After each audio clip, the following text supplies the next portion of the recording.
This morning I woke up, got a cup of iced coffee, and was perusing my emails, and I noticed a email from a very distraught friend of mine who said, Dr. Berry, you're a huge proponent of intermittent fasting.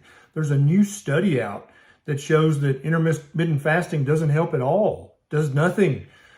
Counting calories. Calorie restriction is actually better than intermittent fasting. Did you know about this? What are you going to do about this? Obviously, my curiosity was piqued. And so I opened up my web browser and started doing some research. And this video is going to tell you what I found.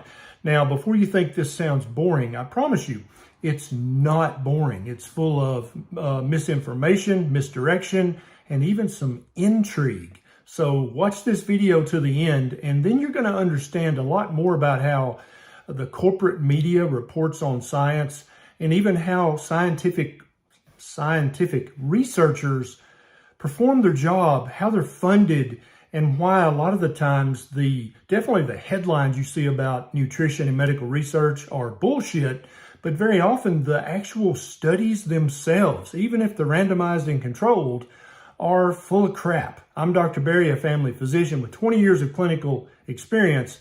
Let's talk about the new research behind debunking intermittent fasting. So I start immediately while I'm sipping my iced coffee to look into this a little bit. The first website I come to is studyfinds.org. Their headline says, intermittent fasting is nothing special for weight loss.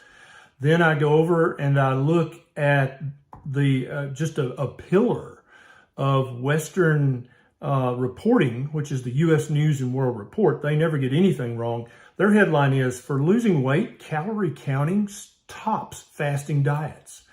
I go over to Yahoo News. They say fasting, no magic bullet for weight loss, study suggests. I go to MSN. They say intermittent fasting may not be as effective as calorie restricted dieting. Okay, you're seeing a pattern here. I check out the Daily Mail, and they say, time to ditch the 5-2. Fad fasting diets don't help you lose weight quicker, and limiting daily calories is more effective, experts claim. What is going on here? Then I go over to the Telegraph. They say, why intermittent fasting may not be the magic bullet for weight loss. Okay, so immediately I start looking for this study that they're all spouting headlines about. And it takes me a few minutes to find the study because many of these reputable news journals and scientific journals, they don't even give a link to the study. So after quite a bit of searching, I was able to find this study that is posted in the lauded scientific journal titled Science Translational Medicine. Now, if you've never heard of that, that might be a hint that it's not really that prestigious of a journal. The title of this study is a randomized controlled trial. That's off to a good start to isolate the effects of fasting and energy restriction on weight loss and metabolic health in lean adults. Wait, in lean adults? But okay, but it's about weight loss, but it's in lean adults. So I print out this study, and I'm looking at the inclusion criteria. Who gets to be included in this study? And here's what I come up with. To be eligible upon volunteering, participants had to first be classified as lean. They had to have a body mass index between 20.5 and 24.9. And then they confirmed that was in fact their BMI with a DEXA scan upon their first laboratory visit. In order to be in this study, you have to meet inclusion criteria, right? And so a exclusion criteria are a BMI greater than 24.9.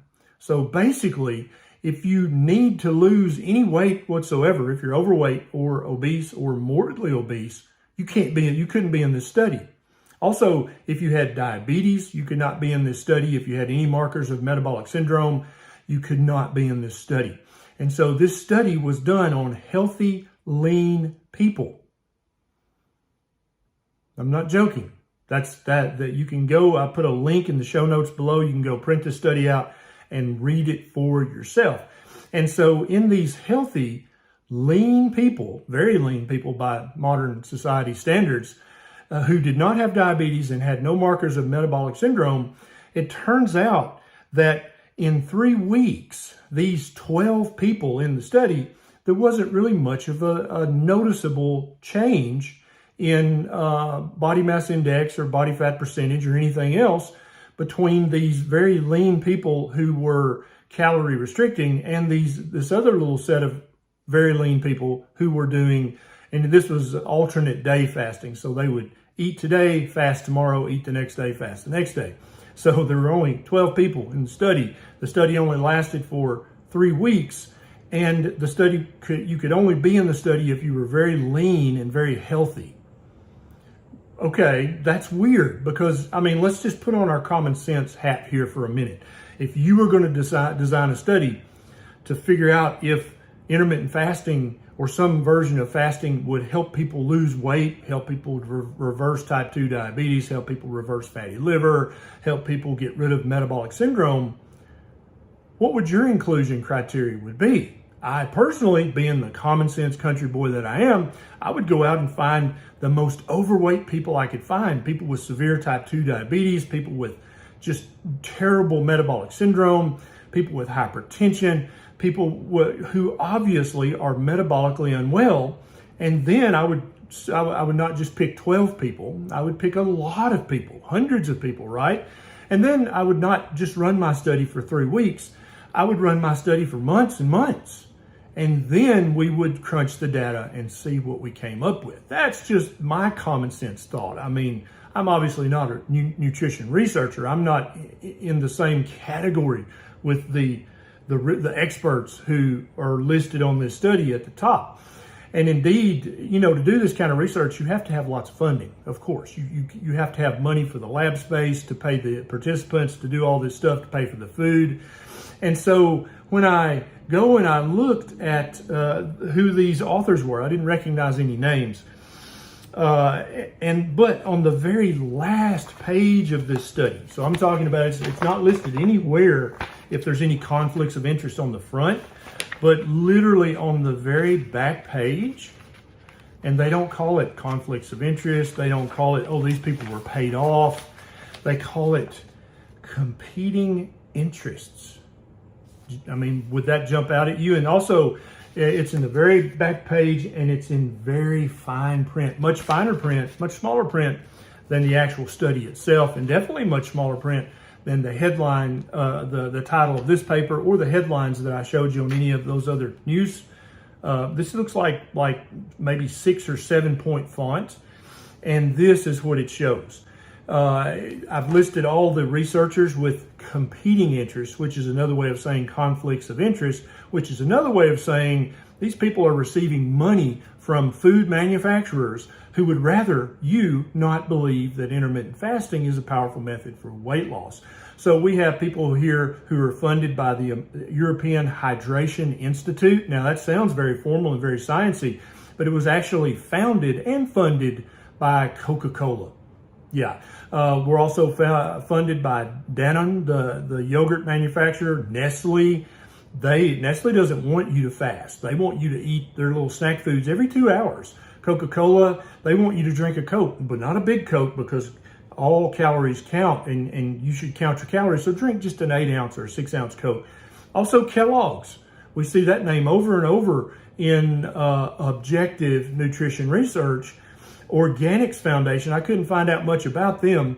They really don't have a website or anything. PepsiCo, okay, they definitely don't want you to intermittent fast because that would butcher their profits. Arla Foods, one person is an employee, a direct employee of Nestle.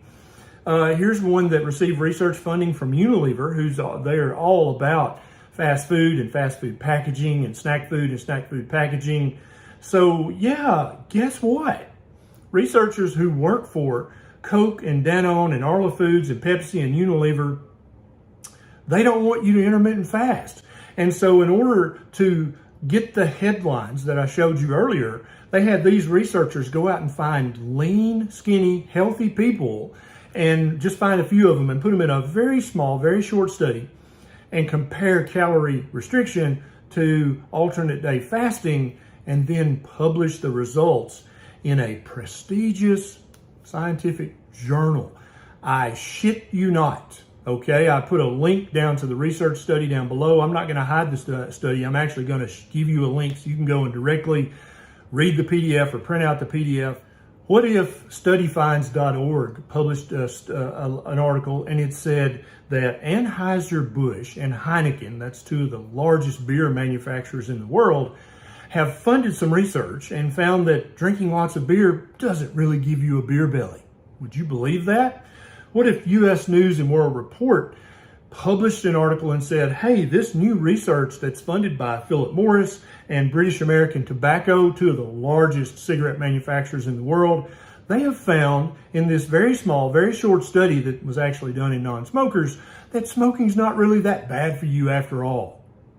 Would you believe either one of those articles? Immediately, you would be like, what the what? Of course Anheuser-Busch said beer's good for you. Of course Philip Morris said tobacco's good for you. Duh. That's their profit motive. They want you to drink lots of beer and smoke lots of cigarettes.